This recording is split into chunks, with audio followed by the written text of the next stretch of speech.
We have a wild agenda today. We had some price discovery over the weekend, and things are looking very bullish. We're going to tackle the reasons why. We're going to look at a whole host of different things, incredible movements in the markets. Everybody's flipping every which way. It's like the world from 4 or 5 years ago has ceased to exist, and it's a bizarre time to be alive. But before we jump into this wild agenda, let's start at the bottom right. Marty, you hanging in there, buddy? Yeah, I'm good. How you guys, man? What a great weekend, right? Yeah, pretty wild. Remember, I said all-time high on Monday. Yeah. And CTO looks like you came from a wedding and took your tie off. Exactly. I actually did. A friend of mine got married, but then I thought I should wear the shirt to pay respect to Bitcoin all-time high. You're kidding. You were at a wedding today? I was in a wedding. Yeah, a friend got married. They said yes, so that was good. That is very bizarre. Tuxedo on, actually. It looks like what he should. I didn't mean to expose that element anyway. And Mando's back. I'm back. Deep Purple is back. Yeah. I was away. I was in Korea and I was in Singapore for various different conferences. I would have actually tried to do what CTO did, but my flights were actually on Monday both days. But yeah, it's great to be back. Very, very bullish trip to Asia. All right, we got a lot to get through. So many questions, so many concerns, so much bullishness too. We're going to talk about price discovery time. First of all, a little bit of good news is the whales seem to be done selling. This is a chart from Crypto Quant I saw this morning. And I mentioned that the whales surprisingly have sold more. They've taken more lifestyle chips than they normally do during a bull run. And now it's very clear they're done selling as we enter price discovery. And there's some crazy rumors flying around out there that we'll talk about in a minute. But that's the first piece of good news. We're not going to dwell on this because we don't care. We've got too much other stuff to get onto. Another cool chart is the S&P versus Bitcoin is down 88% since 2020, despite the S&P 500 being up 106%. This chart is getting the attention of TradFi. And TradFi are coming in fit, fast, and furious. Mando, what do you make of this? Yeah, it makes sense. I think we've seen already, even this week, we saw JP Morgan come out and basically turn bullish on Bitcoin, say everything's being debased. They're actually calling for the debasement trade, which I think is pretty funny. To be calling for it at this stage, and that Bitcoin's the best one. Fair value is like 170K. Morgan Stanley came out this week and said, look, all our wealth advisors, you should start buying Bitcoin, 4% allocation. Feels like TradFi is starting to realize about the trade. Going back to the point before, which was like the whale selling, this was a really bullish trip to Asia. I did think there's a lot of very bullish things happening, but there was still like quite a lot of, let's say, Asian whales who I felt like we're talking about selling towards the end of the year just because of the 4-year cycle. It does make me think we might continue to underperform like gold, like where we should be for like global M2 or like the normal gold correlation for a little bit here, even though I think we're going higher. Yeah. Madness. And you did hint on a couple of things. I'm going to ask Marty what he thinks about this TradFi revolution. First of all, we have this. Morgan Stanley came out, I think, yesterday, the day before. Yep. You should have a 2 to 4% allocation, 4%, unless you're all cash, which is completely wild. Then we have JP Morgan going bullish AF, 165K base target. These are the people that told you if you had purchased Bitcoin as an employee, you were going to get shit canned. Boom. Mm-hmm. This is another one of these crazy flippenings we're seeing. Citibank ups the ante, goes even higher than JP Morgan. Base case 181K. And they're pushing out the bull market into 2026, which we'll talk about in a little while too. And then this is from Simply Bitcoin from Rick Edelman.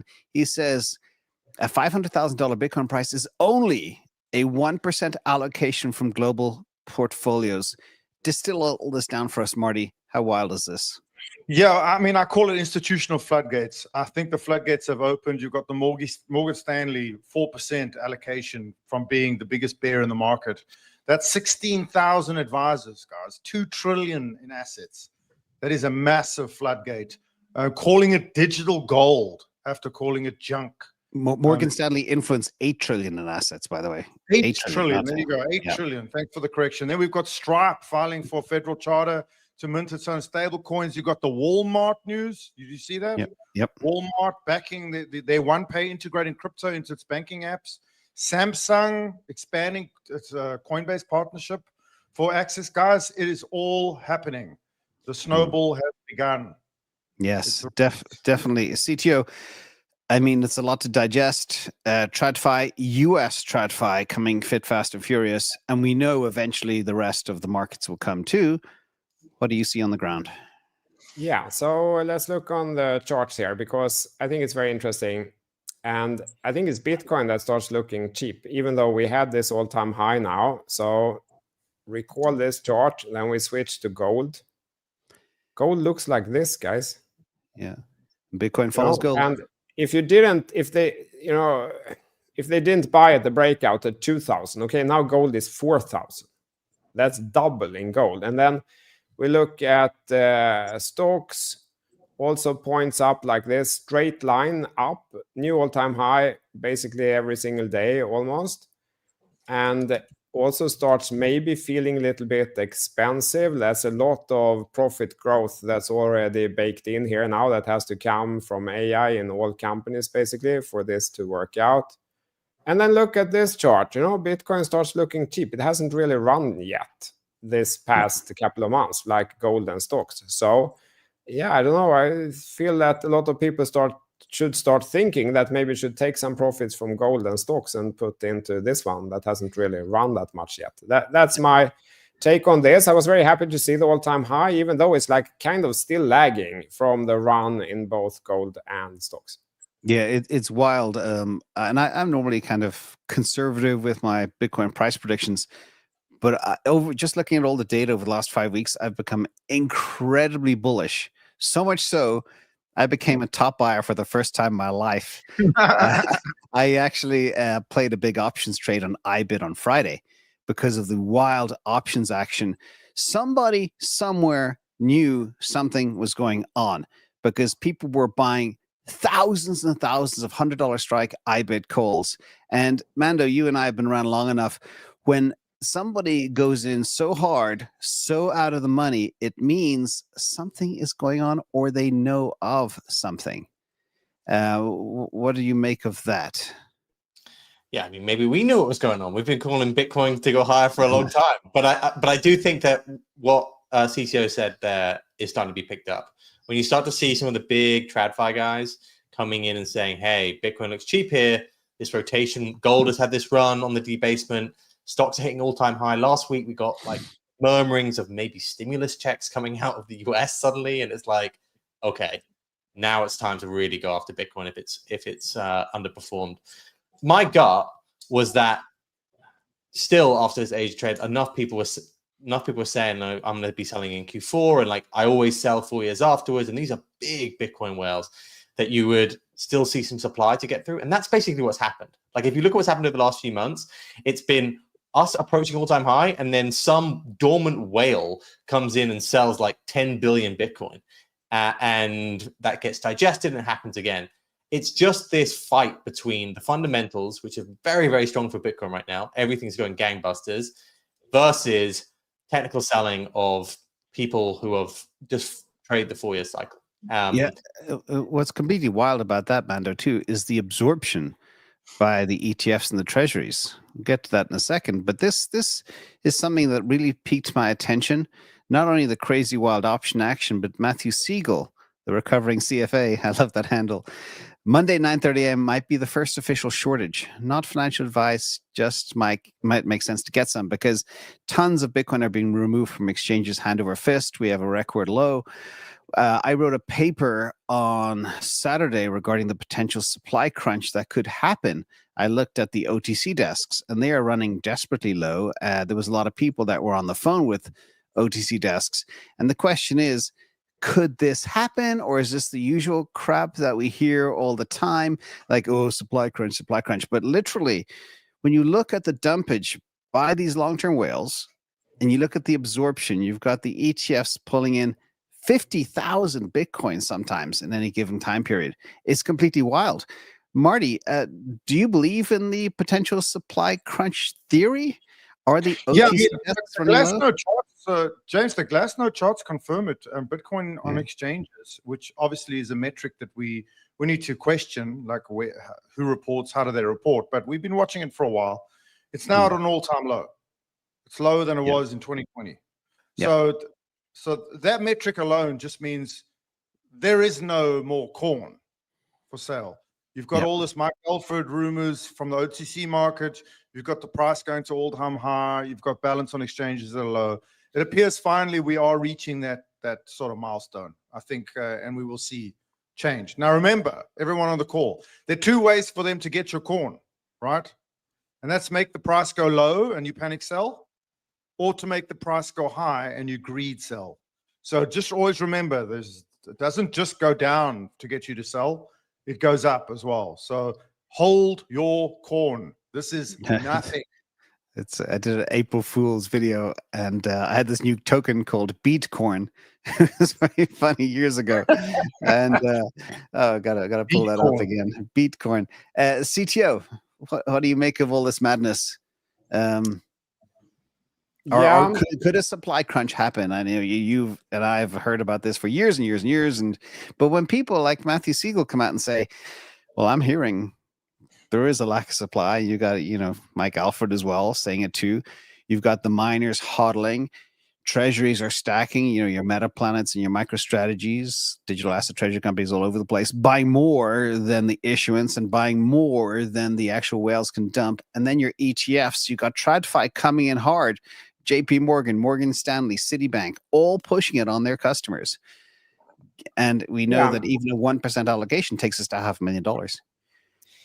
Yeah, I've also kind of been a little confused. Who is selling? Because we have the documented buying volumes, right? And it's huge from the ETFs, from Sailor, from wealth management, everything. So who is selling? And I felt that there are two possibilities. Either it's some kind of manipulation going on, that they try to orchestrate it down and then all of a sudden run it all the way up when the last optimist gives out. So that's one scenario. The other one is maybe what Mando talked about, that there are actually large holders that are selling large volumes because they just simply trade the 4-year cycle or something like that. And then also have to kind of remember, if they say that they will sell an end of Q4, maybe they sell 1 month earlier, right? You want to front run your friends generally. But I think one thing we can see, if I can show the chart again, sometimes you can get a little bit of a hunch. Like I said, for example, like I felt the last resistance is actually this level when we were down here, actually down here already. And then first time it couldn't get through the resistance. See here, right? It kind of turned there. And then the second time it went through. And then if you see the volume profile here on the right, I don't know if it's visible here. You see this volume here? That shows what price, how much volume has changed hands. And if we wait for it to update, you see that above this level, there was very little that had changed hands, especially before the breakout. So I felt that if we just get through that, this part here, it will probably run up to all-time high very easily because there isn't much volume traded above that. And it did. So I think one way that we can monitor what happens is to see if there is large volume building here. And that's, if you look here on the right now, you see that there has not been a lot of volume changing hands here. That's not like one whale went out and sold for 20 billion Bitcoin here and price held or something. No, there hasn't been much selling here. So it's kind of hard to predict, but we can definitely see when it happens. Like, is there large volumes building or large players selling or not? And right so far in this round, they have not done that. So that's one thing to keep in mind. On sometimes we can't predict what will happen, but we can definitely see if large players start selling. And so far they haven't really. Yeah, there's an interesting question here from Jen Zod. Whoever Jen Zod is, I like the question. Who can believe that institutions are buying Bitcoin at 125K? Seriously, in just a few months, they can buy it for less than half of that. This is a perfect segue into our next topic. Are we going longer? And I want to remind people of a couple of things. And Mando, think about this too. You're probably familiar with the term window dressing, where portfolio managers dress up their portfolios to make it look attractive to investors and reports. So for example, They didn't have Tesla all year, and then they FOMO into Tesla in Q4. So at the end of the year, it looks like, oh, these guys are holding Tesla. It's a good portfolio. It's kind of, I call it portfolio cosmetics to create the impression of strong performance or prudent management, that type of stuff. People think TradFi are smarter than retail. They are not. Okay, it's like the highest IQ guy in the world last week saying, "I'm going all in on Bitcoin" at the top. You know, if he was the highest IQ guy in the world, he would have bought it 15 years ago. Okay, that's just a simple piece of fact. Everybody, do not believe that TradFi are ahead of you. The tables have turned since 2020, since we had the glorious COVIDians. We were locked down and had to find a way to make ourselves busy, so we all became degen traders. Mando, over to you. What do you think? Window dressing, TradFi? Do you believe TradFi will buy at 125K? Oh yeah, for sure. I don't really know. Like, yeah, maybe you're hoping for a massive sell-off, and who knows? Like, I can never rule out some sort of horrific black swan, and stuff is looking extended, at least in macro. Like, stocks look very, very bought here, but it does feel like Bitcoin's got a very, very strong buyer base. Also, it has this like gold aspect to it, so that even if something catastrophic were to happen, people would go to buy Bitcoin, I think, because it would be like, this is a good correlation to things like gold, or it's a hedge sort of trade. My gut is that we're going to have a good Q4, maybe not as good as I initially thought, but I think next year it's looking very strong. Once people realize that we're going to move beyond this 4-year cycle thing, that's when people go like, oh God, like this actually could keep going. And if your one bearish take is that you're waiting for a 4-year cycle and that starts to evaporate, that's when you get real chase buying. And that's what I think we're going to see over the next 6 months. We're going to see some people, calling the top 4 years. We've had a really good run. And we see a bit of that on crypto Twitter, CT, like some people calling the top saying, it's been a great cycle. We can keep going. We can actually keep going. And when people realize that, that's when you get the real FOMO. Oh my God, the 4-year cycle's over. Bitcoin can just be up-only technology. And I think that's what we're going to see next year.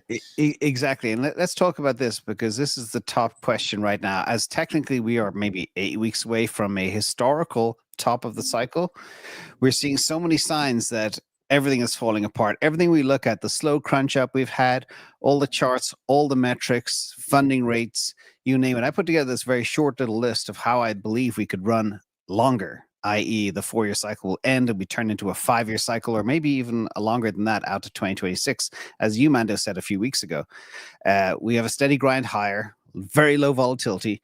We're nowhere near overheated. Sell pressure's gone.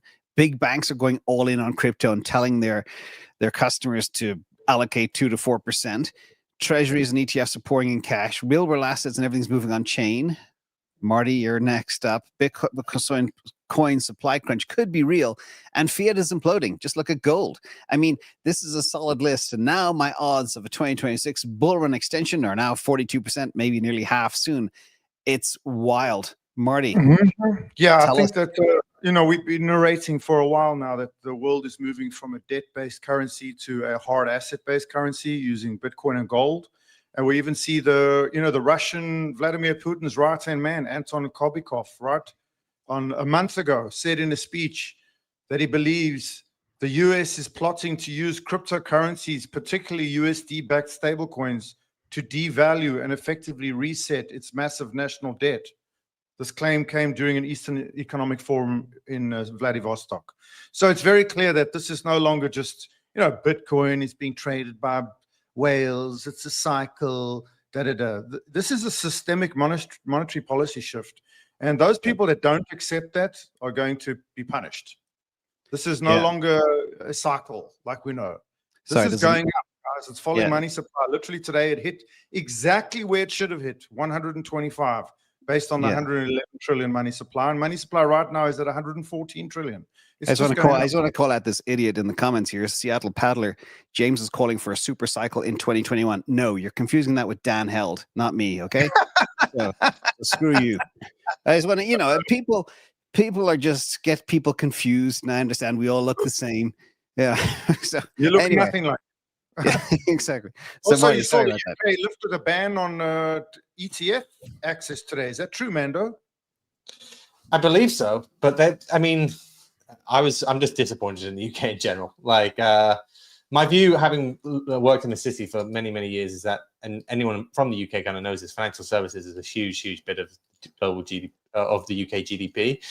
To be this far behind on crypto, which has been one of the major financial innovations of the last decade, and now only being dragged into better regulation because the US is basically forcing it to, so that there's some sort of parity between US and UK financial systems, is kind of embarrassing. Like, this is only happening because Trump went to the UK and said, guys, you need to shift your policy pretty quickly here. And the current Labour government, I don't think, was particularly pro-crypto. So now I think they'll move quicker than the EU, but they're just so far behind now already. It's kind of nuts. Actually, is it too early in the conversation to talk about more flippening and how the EU is changing? Or does it belong here? Maybe we'll park that to the end because we've got some other stuff that we need to cover. Now let's take the other side of this story. What could bring us down? What potential gray swan, CTO? Think about this one. So we know we're being kept afloat by the ETF flows. ETF flows are wild. They're buying all of the new issuance and a lot more, and the miners are hodling, etc. Then you got the treasuries. There's a very close, what I've been looking at for years, there's a very close correlation of ETF flows to actual price. It's to the tune of between 72 and 85%, depending on the week, depending on the volume, depending on how much is bought in what time frame, and how quickly it goes up. If TradFi comes in and the ETF flows continue, we keep going up. But the corollary is also true. If the ETF flows dry up, we tank. So if there's a tariff tantrum or something like that, we can go straight back to $75,000. CTO, any gray swans on the horizon that you see right now that could take us down or make people nervous? Yeah, I mean, it's interesting with the ETFs. I think it goes both ways. Like, of course, if there's large inflows, the price tends to go up. But I think that, and vice versa. But I think there's also the other way around. Like, if someone else is selling, they panic, and the ETF holders are indeed selling. So it also goes that way. And I mean, could someone drive price so far down that there is an absolute panic? ETFs start taking out their money, and there's like a selling frenzy, and price dumps to impossible levels. I mean, everything is possible with Bitcoin. Could always happen, but it's not my main scenario here. I feel that as long as we hold above maybe 112K support, it's bullish. So I'm not going to worry about those scenarios unless we start breaking support. So that's my take on it. Is it possible? Everything is possible. Is it something that I worry about right now? No, because trend is up, we're above support, we break through resistance, we're making new all-time highs. But if that situation changes, okay, then we start looking where it could bounce. But I don't feel we're there now. Well, I just heard in the comments as well that silver just made a new all-time high as well. So we've got, as Marty said, it's a hard asset-based world now. We're getting away from debt into hardness, and everything is flying. Palladium, silver, gold. It's only a matter of time before TradFi now are waking up to the Bitcoin digital gold 2.0 narrative, and that we now have 4 new marketing departments. We have JP Morgan, we have Morgan Stanley, we have Citibank, and what's the 4th bank I'm forgetting? One day Wells Fargo will come in, and others, maybe some European banks. I think BBVA in Spain, is that correct, Mando, last week? Exposed 24/7 Bitcoin crypto trading to 70 million customers across Europe. I think it's the 2nd biggest bank based out of Spain. It's just wild, all the stuff that's happening. Black swans, I think it's just going to be supply and digestion. That's what it will be. This is what we've continued to see. Old Bitcoin wallets selling into TradFi bids, which just means it just takes a little bit of time. Other than that, the only real one I can kind of feel like, maybe the midterm elections next year, people start to freak out that, if that doesn't go the right way, or you see a movement in either of the, or like it looks like it's going to be a movement in either of the houses, then maybe people freak out that you're going to see a repeal of a bunch of this sort of stuff. But I feel it's tough to think of like a really bad black swan here for Bitcoin. I mean, in my opinion, there's a couple of. I'm very bullish. I think there's an 80% chance that this runs probably till 2028. My only problem is I believe very intensely in the 100-year cycle. And if you remember in the late 1920s, that's basically 2020 was 100 years before that. There was the beginning of that stock market bubble, very similar to what we're having now in crypto and stocks, which led to that 2029 stock market crash where they, banks were over leveraged, people were over leveraged. It's a very similar scenario to now. And that's literally 100 years ago. If you look at today, 2024 is when the pump started. Here we are in 2025, 2029 was the crash. It just feels eerily common, very similar to a 2029 crash, which a lot of people have already said is sort of Pico top 2029, 2030. So that's my only concern, is that we're creating just a massive debt bubble. But I think it's a very slim chance. I think it just rhymes. It's not the same thing. In my opinion, Binance is the biggest risk. I think we should talk about Binance. I mean, their BNB pump on very little volume to where it is now. It's clearly they're on a run to try and beat XRP's market cap or something, but it's very artificial, and who knows why. Are they doing it before market structure? Do they know regulations are coming? They're sending hundreds of Bitcoin every hour to Wintermute right now to suppress the price. It's all very weird. So in my opinion, Binance is our problem child. Yeah, in fact, CTU, you had a very interesting video last week. You want to hammer on what Marty's saying about Binance and market manipulation and suspicious things that are going on? Yeah, so can bring up this chart here. Hang on a second. I've got to remove one to add another. Hang on. All right. There we go. Okay. We shared it on the previous episode. So the observation, this is Solana market cap divided by BNB market cap. And the observation was that each and every time that ratio hits 100% or 102%, every single time price gets slammed down like this. See it here? Like every single time. And last time was mid-September. And 3 times only in the past 2 years, it got a little bit higher, went up to 130%. But then shortly after, slam down. And it gets slammed down quite far, either to 79% or 69%. So that was a shocking observation almost. This is not random when it starts looking like this. So that's not how is it possible? Exactly. Yeah, how is this possible? And actually, the staking rewards from, even though Binance is the biggest validator, the staking rewards from Binance alone is not enough to sell this down.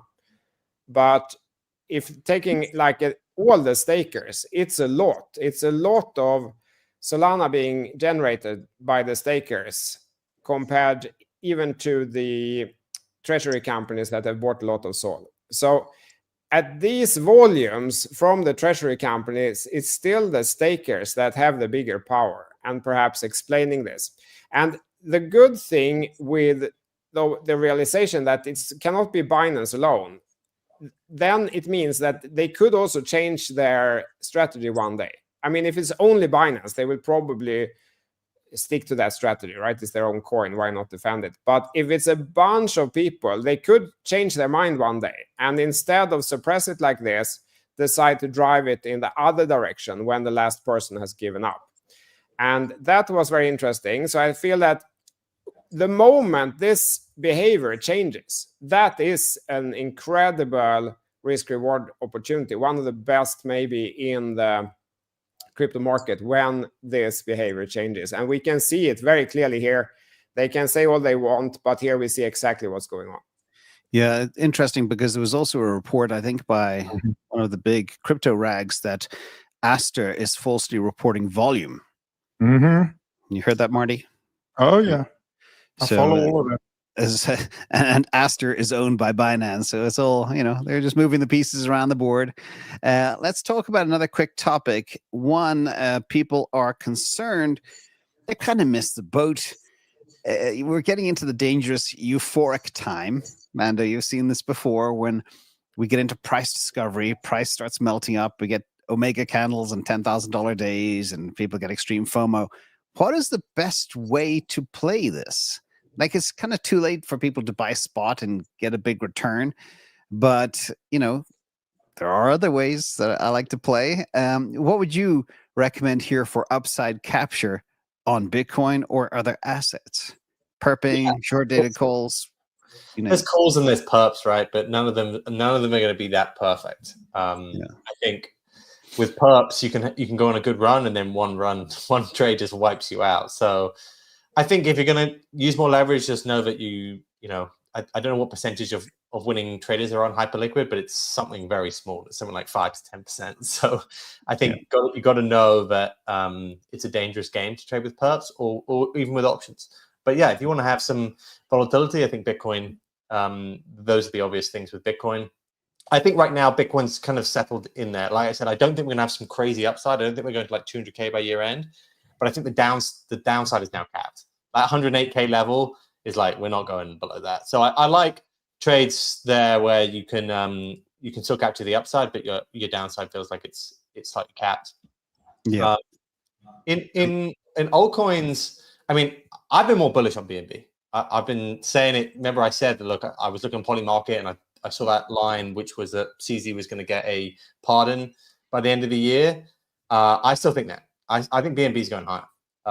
I think, and that was the sense I got from Asia as well. The sense that I got from Asia was that all of these trades, these sort of like, Aster or these other BNB DeFi things that have been rocking off recently are basically them trying to do a non-KYC version of Binance.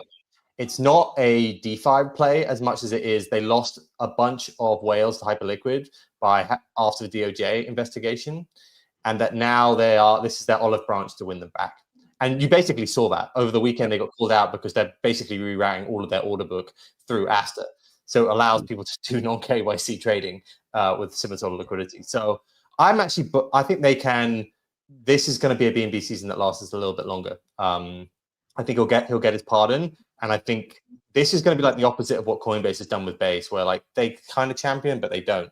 Binance will champion one thing in DeFi for each of the sectors. So they'll have one for a stable coin. They'll have one for perp and spot trading. They'll have one for lending. They'll have one for maybe token generation. And I think they're going to pump it. I do think BNB is going to still be a very strong trade until year end. And perp DEX volume is going wild as well. And we haven't even seen Q4 yet. So I think they're in the right place. I think there was very, very good input there, Mando, as well. Let's, before I forget as well, links below for all these legends. We all should be very grateful for all of us being together. We're all streaming on our own channels. This is now the place where you figure out what's happening next in crypto. And our track record has been pretty good. There's some other crazy stuff happening out there in the markets. One is the ETFs for Solana are coming up. That's just not a matter of if, but when. And many people believe in the coming days or weeks, definitely before the end of this month. Is that still true, Marty? Oh, yes, 100%. Spoke to Nick at Solana Foundation. Everything's going well. It's just a matter of days. They obviously can't tell you when. I thought the most interesting thing, though, in the Solana world was that it was 00 and that no action letter from the SEC. I don't know if people are aware, but this 00, which is a sort of layer 0, a physical network for high-speed blockchain transactions, went mainnet last week and launched their 2Z token publicly. But just before that, they were the first new Paul Atkins SEC project to get a no action letter before they went live. That is unprecedented. That basically means you don't require to be a regulated and surveilled security. It's the first sort of message that crypto is no longer considered by default a security, which is a milestone. Yes. And it went right under the radar. I thought that was pretty cool. But that's a big Solana news. Is 00 went live. They have, I think, 25% of the stake now running on 00. Remember, 00 is Fire Dancer and Jump Trading. But yeah, 9 Solana ETFs are about to come out. Obviously, there's suppression around that because they're all going to have to buy their baskets, and they don't want to buy high prices, but it's going to happen. I think it's an obvious trade. Now, people that want to catch it, obviously, you don't want to buy the top of Solana with your entire bag. You can do things like 2x leverage, very low leverage on Solana with a liquidation level of $120, $140, which I don't think it's ever going to go. And if it does, we're in bigger trouble. So there are ways to realize this opportunity without buying the top, which you can see at 236 right now. So you would be buying literally the top. And Marty, as well, you've seen the digital asset treasury companies front running the ETF launch. Yes, absolutely. A good question 100%. Here from 100%. Crypto Seed Johnny.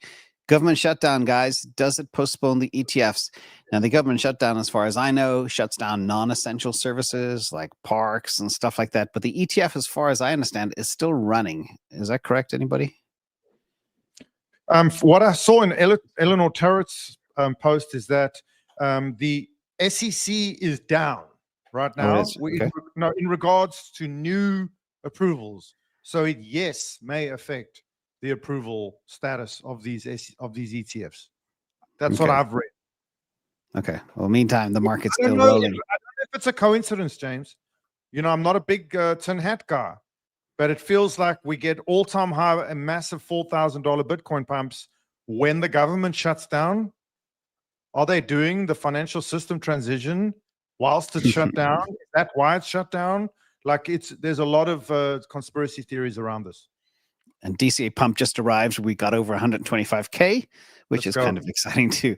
Now, one other piece of math that I did was, if you imagine we have anything near the ETH ETF flows into Solana, the multipliers go wild because of the amount that's staked, the digital assets, the treasury companies hoovering up all the tokens, etc.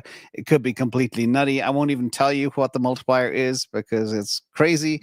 But do you expect a pump, Mando, from the ETFs when they do come in the next couple of weeks? I think this is going to be a quicker start than all the previous ETFs. It feels as though at least some of the wealth managers are now on board. It still takes a while. Morgan Stanley is only just telling its wealth advisors you should start pitching Bitcoin, which means that this still takes a little bit of time with these, but I think this will be quicker out the gate. Solana looks the strongest for sure. It's got the most knowledge kind of by TradFi. You have a number of different figures now with the DATs who've kind of pitched it. So I think Solana's going to have the strongest ETF here. I still, as I've said before, I think Solana, to me, will have a really strong next year. I think the ETFs will really start to pick up next year. And I apologize, I forgot to include it in the deck, but one of the guys, I can't remember who it was, somebody from VanEck or somebody else, is that everything TradFi is going to be tokenized, RWA'd, etc., on one chain, and that chain is Solana. And in fact, we had BIDL come. The BIDL was the BlackRock RWA, basically tokenization of their money market fund. They started on ETH, and about 2 weeks ago, they just pivoted to Solana. We're flying, guys. We're flying on crypto right now. Prices are flying. Just a little side note, James, before you continue. I did a little research. Corporate treasury holdings of Bitcoin, Ethereum, and Solana right now. Corporate treasuries own 5.1% of Bitcoin supply, 3.2% of Ethereum supply, and 2.9% of Solana supply. And then when you look at ETFs, 7.4% of Bitcoin supply held by ETFs or their clients, and 5.3% of Ethereum, and 0.03% of Solana because there is only Rex. So if you just equate that to 5% and do the math, that's $320 Solana. Yep. In fact, it's great. Very good point, and thank you for sharing that. This takes us to the other thing that people are concerned about is the digital asset treasury companies.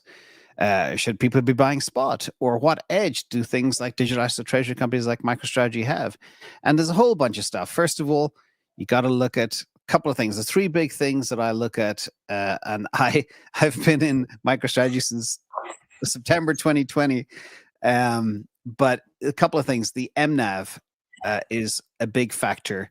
The other thing is the impact of what I call a sovereign put. And that is, if somebody needs to build a big bag of Bitcoin fast, you want to get $650,000 Bitcoin, you can't just go to market and buy that.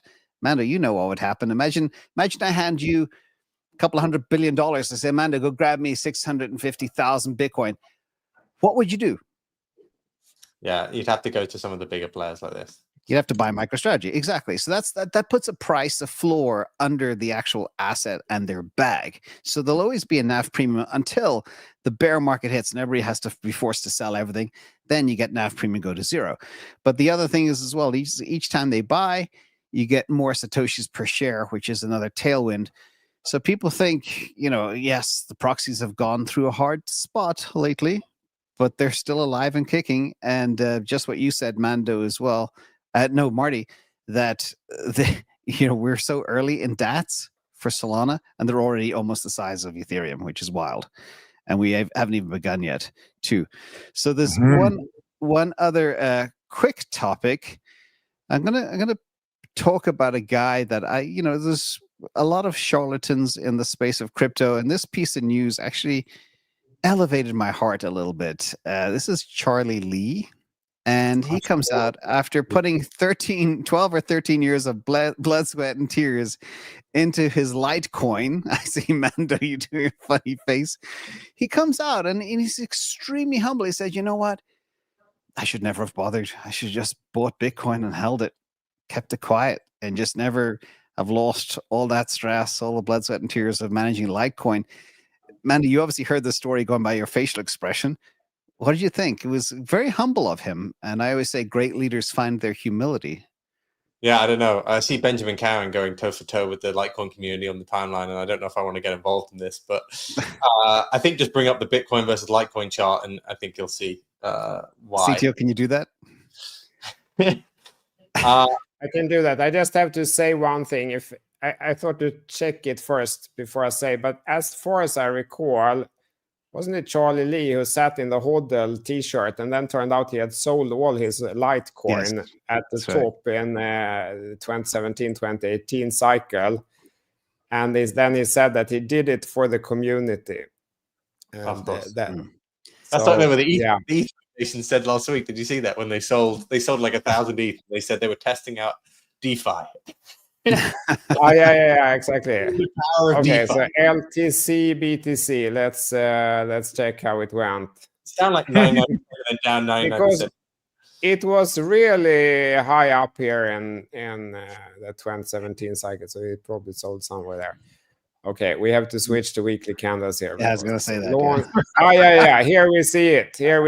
So here is Litecoin versus BTC from the beginning, and you can all see that it's pointing in that direction. So this is from 2013 to 2025. But I think for Charlie Lee, personally, as I understand, it was probably pretty successful because he sold his coins here. Well done, Tom. Charlie. But what I thought, and this goes into the whole psychology of maybe can people be charlatans and then can they become good people again? Marty? Absolutely. I mean, I think it's a very strong quality. That's what they want to watch. I think changing your mind is one of the most beautiful qualities of a human race, and we've lost that. People have become so binary and tribal. Once they believe something, they like go to the grave with it. When we should be open to changing our minds, and I agree with you. I respect him heavily for that, for what he did today by saying that. And I change my mind often. You should change your mind. I have to show the USD chart also, guys. Can I get one more minute on this? Yeah. Open Door just announced you can buy homes with Bitcoin. Jeez, that's news. So he allegedly sold them in near the top in 2017. That was up here. And then after that, it dumped 93%, I think, something like that. And it's still down since then by 70%. Wow. Even XRP outperformed. That's wild. Yeah. Wow. So let's talk about another big thing. I've been in two narratives since the very beginning, Bitcoin and Tesla. It's reflected in my positions, reflected in content, etc. We are on the cusp of something huge here. We are late in the bull market, but we've discovered that the bull market could continue forever. But then at the same time, we have another revolution happening, which is wild. It's called AI, and the leader in generalized world AI is Tesla. So I believe everybody should have positions in both, just in case one goes to the moon, and they both will probably go to the moon, as long as you have enough time. This is the key thing about patience. But we have this weird phenomenon right now. Whoops, sorry. Before we get to the big story, and this is very, very important because this sets the stage for not only how you position yourselves, but also who you trust. So this is Google Trends, Bitcoin versus AI. It's a couple of things you can determine from this. One, AI is completely on fire. All TradFi is calling for a bubble. It's not a bubble because it's the first time ever it revolutionizes everything, and it's going after the biggest TAM in the world, which is labor. Second thing, retail has not arrived in Bitcoin. Mando, what do you make of this chart? I've been saying for years that ever since the ETF came and MicroStrategy's been there, it's a treasuries, it's an ETF game. It's not a retail game. Is retail absolutely still not interested in Bitcoin despite the pumps? I think it's now looking a little bit like retail likes 10x gains. So I like if you go and you speak to Twitter, even CT, which is the core users of crypto, I think Anson is one of the most well-known people. It put out a poll today, but what percentage of your portfolio is Bitcoin? 50% said 0, which tells you like a lot of people who even are in crypto every single day do not own Bitcoin. So it is now moving into a bit more of an institutional play, or the sort of play that you have in your pension fund or in your 401k, or some sort of asset manager buys for you because it's not a 10K trade, which I think is a good thing, and also simultaneously kind of a bad thing if you think of some of the network effects of that.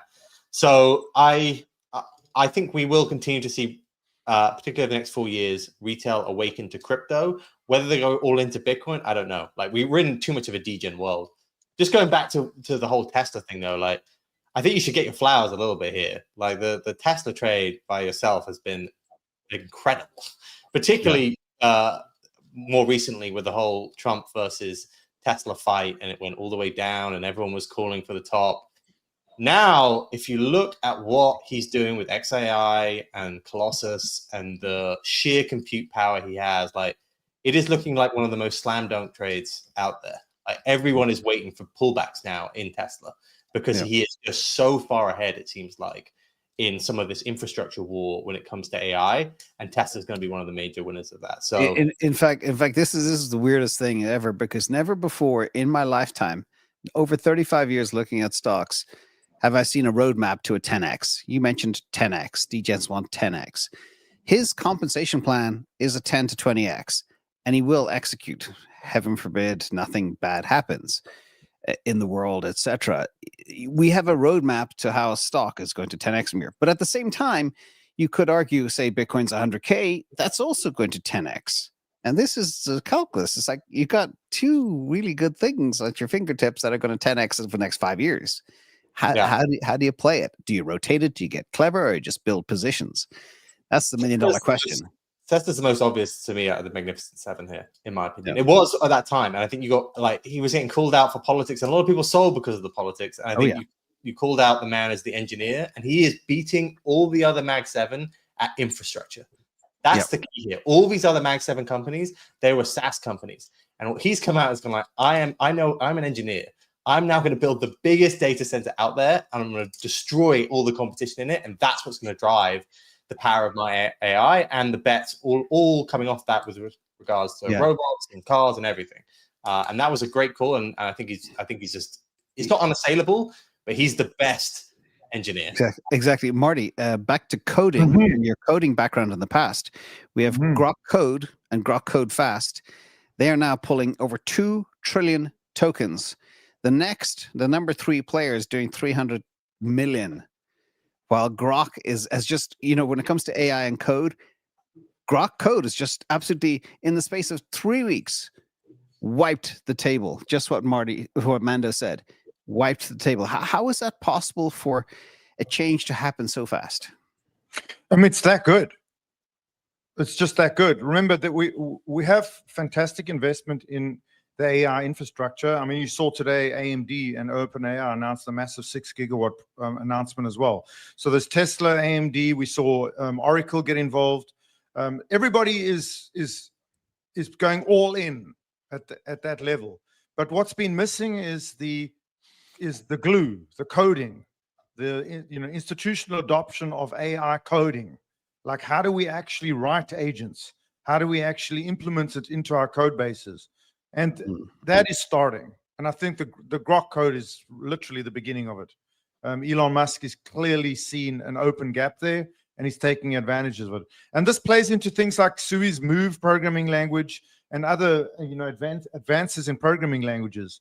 There's going to be an institutional adoption of AI code, probably going the next 6 months to a year, like you've never seen before, as all of these infrastructures open up to, all that usage, that adoption. Yeah.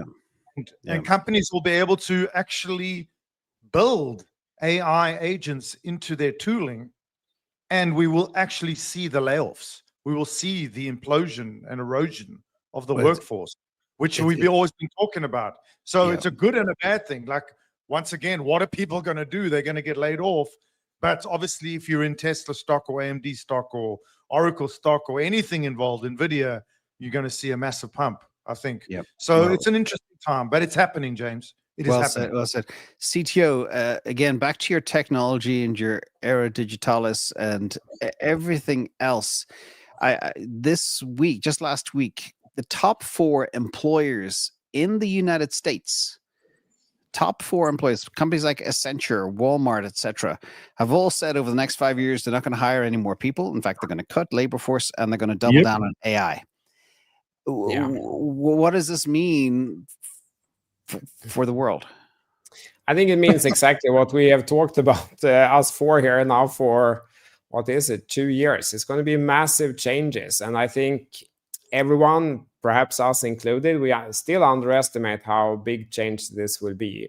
It is like going from agriculture to the industrial revolution, guys. 100%. And, yeah, exactly. And many of those jobs are not coming back. So I think, from a society from a humanitarian perspective, it will be difficult for a lot of people. A lot of people who have great jobs today, driving a nice car to a nice office, earning a lot of money, living in a great house, they might be replaced by a piece of code that costs like $10 a month. Unfortunately, that is the truth.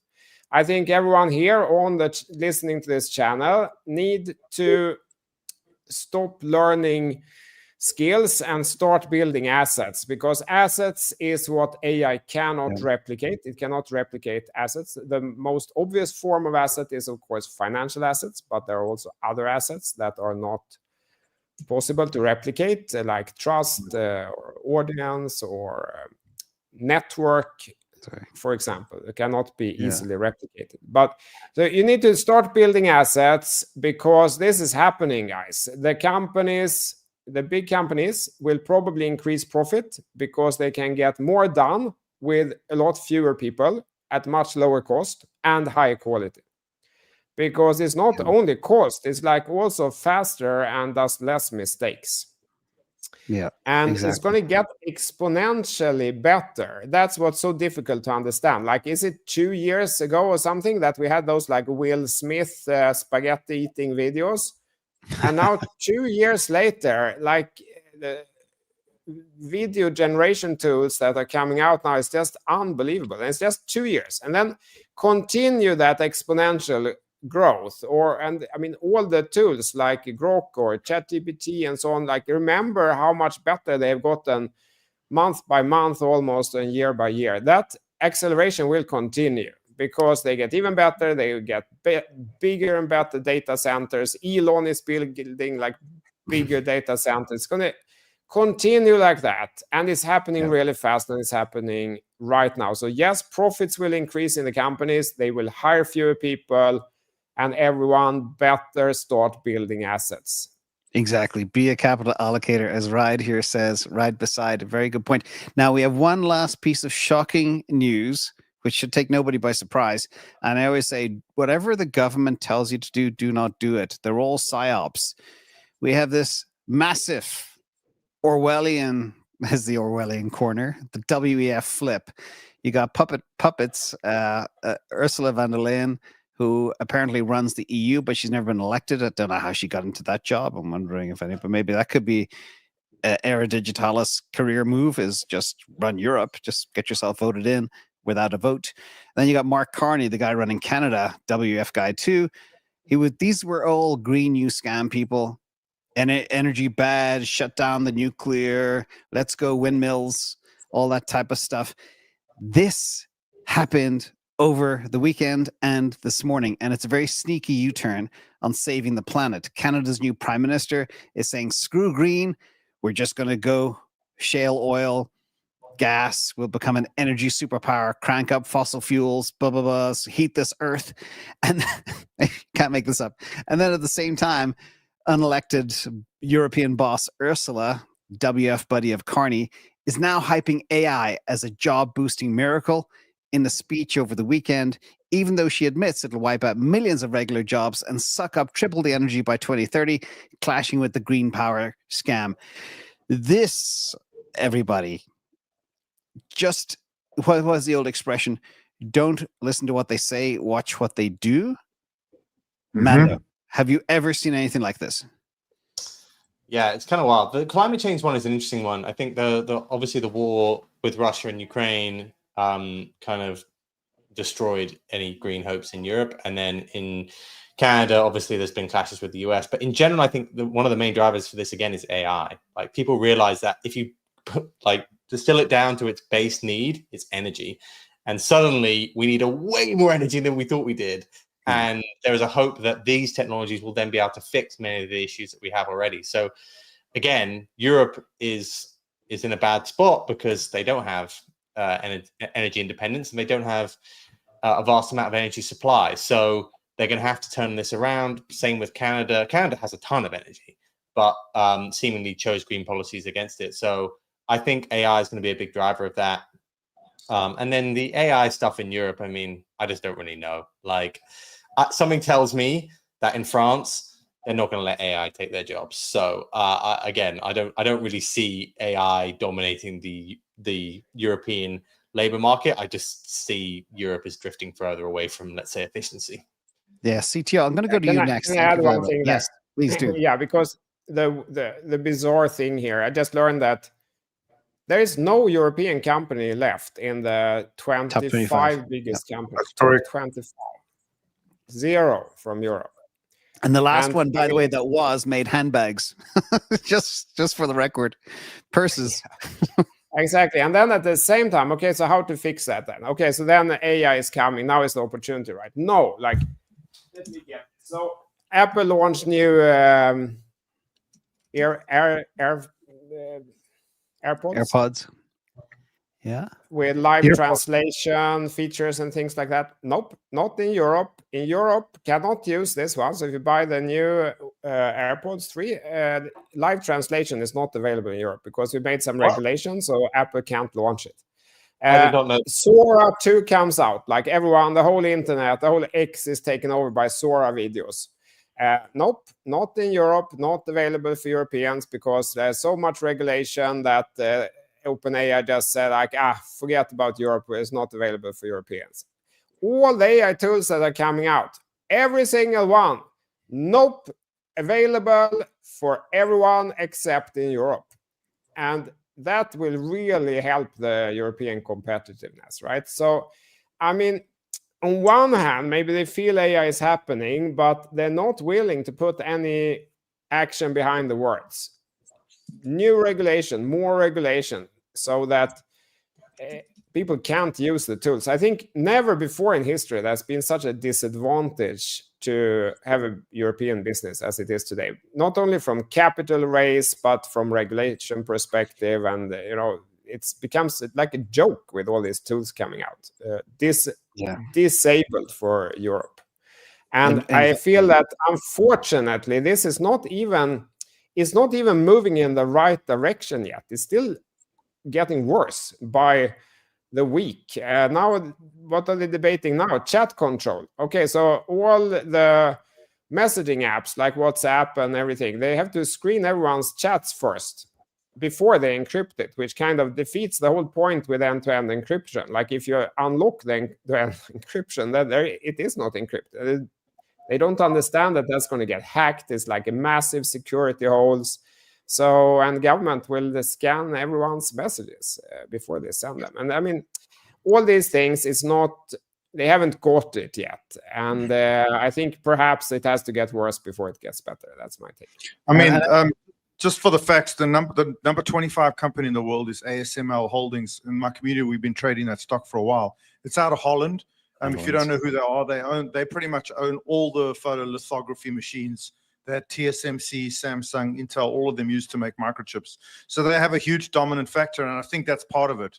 I think that is like the golden goose once again of the EU, is they have that technology in Holland and they're going to use it. But the point I like to make, firstly, guys, we all four of us have been calling this for a year.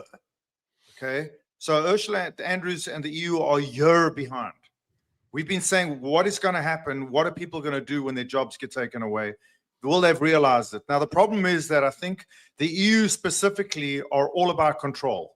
And I think they've realized AI is also ability, and crypto, abilities to control their citizens in a way bigger way than climate change. So this plays perfectly into their Orwellian card. Exactly. And so be very wary of that. I tweeted, funny, Marty, I tweeted that a couple of days ago, right after Ursula said we're pivoting to AI. I said they're pivoting to AI so they can run digital IDs and CBDCs better and monitor performance and movements of people. Now, the other thing that people have to be aware of, people say, oh, it's Europe, it's Canada. It's everywhere. It would be in the US as well if Trump was not in the office. And I want people to be very aware of that, because all of these globalists had the same plan. Okay, we happen to be lucky enough to break free, but that could all change in a couple of years. So everybody be very aware, become capital allocators, start thinking about, start being paranoid. I always say ABP, always be paranoid, because crazy stuff is happening around the world. What a depressing theme. Give us some good news to end on a positive note. Mando, make us happy. Come on. I still love living in the EU. Like, it's still a good place to live, but it's the policies are kind of funny. Asia for me was just super bullish. Like, I think what you're starting to see is TradFi meets crypto, and there's going to be this huge trend about like neobanks coming in, stable coins. This is why there's just no way all this falls apart with the amount of institutions now coming in. There would have to be the most cataclysmic black swan event for me to see like a sustained bear period here. So there's too much going on, in my opinion, for that to happen. I do think it's interesting though, like coming away from that, and we've kind of seen this before. This is why I was talking about like non-KYC Binance trades, like Asta. This move away from just TradFi meets crypto now to this like original cypherpunk mentality has seen things like Zcash have a big run over the last few weeks. And I'm interested to see that thread, how it now continues. Like this idea of crypto is becoming a bit too mainstream for a lot of people.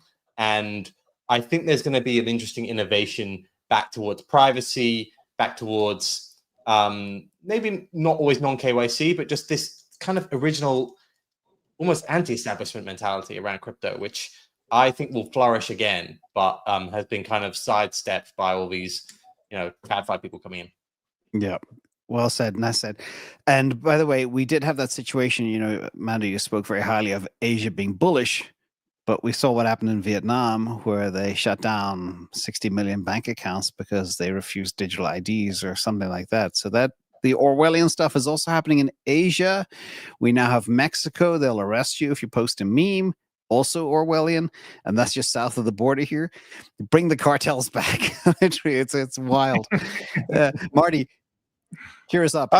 Positive stuff. Let's just go very philosophical. We had the World Economic Forum, which tried to globalize the world using green energy and control and power. That failed. I think there's a new technocratic effort to globalize the world using technology. We see it with AI. We see it with crypto. I think it's happening. It's Gen X based. That's my generation. James, it's you. I think you guys too, right? Are you millennial, Mando? When are you born? No, he's the baby. Okay, but we have one foot in the past, one foot in the future. We're the bridge between the boomers and the millennials and the Gen Z. And I think you saw Larry Fink is the new WEF chair. I mean, it's happening. technology is going to be the new global unifier. Now, when you look at the word globalism, you get scared. Okay, we've been narrated that globalism is a frightening thing, but I think globalism is inevitable. Okay, with technology, it doesn't really matter where you live. You're looking at the same screen, looking at the same data, doing the same things. You're using the same money, global money, crypto. What does it matter where you're sitting? It's just literally the 1 inch where your ass is sitting. Well, who cares? So I think the positive note is this is happening. We have a better globalist agenda, a better globalist movement with technology. We're all comfortable with it. We can all invest in it. If you listen to us on the show, you're invested in that. Okay, you weren't really in green energy, but you should be in crypto. And so I'm very optimistic. I don't think it's going to be simple. I think there are going to be bumps in the road, but I definitely think the monetary system is converting to digital backed assets. And I think now we can see with the Ursula and news out of the EU, even that is flipping to AI based stuff. It's a technocratic takeover. And I'm very excited about it. You know, I live for this. I'm a computer scientist. I think this is our moment. So there we go. Be very optimistic and positive. And be a capital allocator. Cheer us up, CTO. Final thought from you before we wrap. Yeah, the positive thing here is that there's never been a better time ever in the history to take own control, like build your own assets. Government is not going to pay your pension in that. You have to figure it out yourself, take own control, get a laptop, start studying and build your own assets and think for yourself. There's never been a better time to do that because there's massive changes coming with crypto, with AI, with all the things that all of you talked about here. And it's happening. It's happening now. And in the biggest change is the biggest opportunity. And that is happening now. There's never been this rate of change. So now is the chance. Take it. And on top of that, market's looking great. So exactly, it's a great time to be alive. Then we can kind of feel upset on like a societal level, but park that on one side and then take action yourself for yourself and your family. Take action. And brilliant, absolutely legendary team here. Don't forget to subscribe to everybody. Links below. I'm going to finish with a final note myself. The next 5 years will bring at least 50, maybe 100 years of change. So when you get 100 years of change or 50 years of change in 5 years, if you position yourself correctly, you will make more money than ever has been possible in the history of the world. That's what you need to sleep on when you go to bed at night. Anybody disagree with me? No, $190 trillion transition, the greatest transition, wealth transition in history is just about to start. It started. Wild. Be part of it. Stay healthy. Don't trust governments. Don't trust big pharma. Don't eat big food. And enjoy your bags. Live as long and healthy as you can. That's the message. Thank you, everybody. Great show. We're a strange show today, but this stuff has to be said because forewarned is forearmed as well. I'll be quiet now. Thank you all. Cheers. What a legend. Thank you. Thank you, everyone. Thanks, guys. Have a good week. You too.